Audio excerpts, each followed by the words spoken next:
बिना किसी झिझक के हम ये कह सकते हैं कि ब्लैक होल्स इस ब्रह्मांड के सबसे अजीब जगहों में से एक है। ब्लैक होल्स को अगर हम सिंपल लैंग्वेज में कहें तो यह स्पेस की एक ऐसी जगह है जहाँ की ग्रेविटी इतनी स्ट्रॉन्ग होती है कि कोई भी चीज़ इससे बच नहीं सकती, यहाँ तक कि प्रकाश भी नहीं। और इस वीडियो में आप जानेंगे ब्लैक होल्स की amazing fact. So let's start. सबसे पहले मैं आपको बता दूं कि anything can become a black holes. अगर मैं मैथमेटिकली बात करूं तो कोई भी ऑब्जेक्ट ब्लैक होल बन सकती है। किसी भी चीज़ की घनत्व जितनी ज़्यादा रहेगी उसकी ग्रेविटी उतनी ज़्यादा होगी। देखिए, ब्लैक होल्स सिंपली एक डैन ऑब्जेक्ट है जिसका घनत्व और इसके चलती ग्रेविटी इतना ज़्यादा रहता है कि ये लाइट को भी अपने तरफ खींच लेती है और लाइट इस यूनिवर्स की हाईएस्ट स्पीड में ट्रेवल करती है। तो अगर लाइट बचकर नहीं निकल पाती तो बाकी सारी चीज़ें कहाँ से निकलेगी? ब्लैक होल्स के ग्रेविटी से।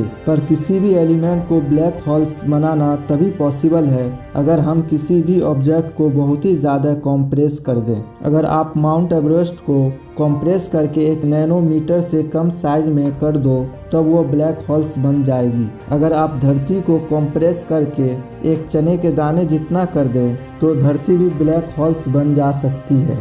वैसे भी हमें ऐसे टेक्नोलॉजी को निकालने की ज़रूरत भी नहीं है। Formation of A black holes. ऐसे बहुत सारे स्टार्स हैं जिनका साइज धरती से लाखों अरबों गुना ज़्यादा है। तो जाहिर सी बात है, अगर उस स्टार्स को हम लोग इतना छोटा कर दें कि वो धरती के साइज में आ जाए तो वो एक ब्लैक होल्स बन सकती है। पर अच्छी बात यह है कि हमें ऐसा करने की ज़रूरत नहीं है, क्योंकि ये ब्रह्मांड में ऑलरेडी होता है। जब कोई तारे की डेथ होती है, जिसे हम सुपरनोवा कहते हैं, तब वो अपने अंदर ही कोलैप्स करने लगती है और उसका घनत्व बढ़ने लगता है। घटते घटते उसका साइज इतना छोटा हो जाता है और उसका घनत्व और ग्रेविटी इतना ज़्यादा बढ़ जाता है कि लाइट भी अब उससे बच नहीं सकती। वह छोटा पॉइंट जहाँ पे वो स्टार घटकर ब्लैक होल्स में कन्वर्ट हो जाता है उसे हम सिंगुलैरिटी कहते हैं। मैं कंफर्म हूँ कि आपने सिंगुलैरिटी के बारे में पहले ज़रूर सुना होगा। Event horizon. ब्लैक होल्स का वो बाउंड्री जहाँ से लाइट स्किप नहीं कर सकता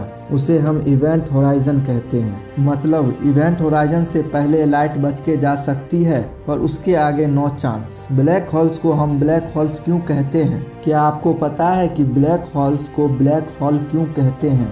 ब्लैक होल्स से लाइट स्किप नहीं कर सकती है। इसका मतलब ये नहीं है कि ब्लैक होल्स में लाइट नहीं होती, पर वो जो लाइट है वो आपकी आंखों तक नहीं पहुंच पाती, क्योंकि ब्लैक होल से लाइट बचकर नहीं जा सकती है। तो जब वहां से लाइट बचकर नहीं निकलेगी तो वो आपकी आंखों तक कैसे पहुंचेगी? इसलिए हमें ब्लैक दिखती है। Black holes affect time. Black holes time को भी अफेक्ट करती है। ब्लैक होल्स का घनत्व इतना ज़्यादा होता है कि ये स्पेस टाइम को डिस्टॉर्ट कर देती है। जो ऑब्जेक्ट ब्लैक होल के सामने होता है वो ऑब्जेक्ट टाइम को धीरे अनुभव करता है। मतलब कि ब्लैक होल्स की सामने की टाइम बाकी जगहों के हिसाब से धीरे चलती है। मान लीजिए आप एक स्पेसशिप में बैठे हैं जो ब्लैक होल्स की चक्कर लगा रही है। मान लेते हैं कि इवेंट होराइजन से दूर वो एक सेफ जगहों पर चक्कर लगा रही है। उस समय स्पेसशिप के अंदर की टाइम बाहर के मुकाबले स्लो हो जाएगी और आप टाइम ट्रेवल कर पाओगे। अगर आप एक ब्लैक होल्स के अंदर गिर जाओगे तो क्या होगा? क्या आप जानना चाहते कि अगर आप ब्लैक होल्स के अंदर गिरोगे तो क्या होगा? क्या सिंपली आप उसके अंदर चले जाओगे? नहीं, ऐसा नहीं होगा। असल में आपका बॉडी रबर की तरह स्ट्रेच होगा जब आप उसके अंदर जाओगे। मैं आपको बताता हूँ ऐसा क्यों। मान लीजिए कि आप ब्लैक होल्स के अंदर जब गिर रहे हो तब आपका पैर ब्लैक होल्स के तरफ है। आपका बॉडी का वो पार्ट जो ब्लैक होल्स के करीब है, मतलब कि आपका पैर वो ज़्यादा ग्रेविटी को अनुभव करेगा उसके मुकाबले जो पार्ट ब्लैक होल्स से दूर है, मतलब कि आपका सर। इसलिए आपका बॉडी एक रबर की तरह खींची जाएगी। आपके बॉडी के सारे मॉलिक्यूल्स बिखर जाएंगे और फाइनली आपकी डेथ हो जाएगी। पर डरिए मत, ऐसा कभी होगा नहीं, क्योंकि जो नियरेस्ट ब्लैक होल है वो हज़ारों प्रकाश वर्ष दूर है इस सौर मंडल से। तो अब ये क्वेश्चन आएगा कि धरती से सबसे नियरेस्ट ब्लैक होल कौन सा है?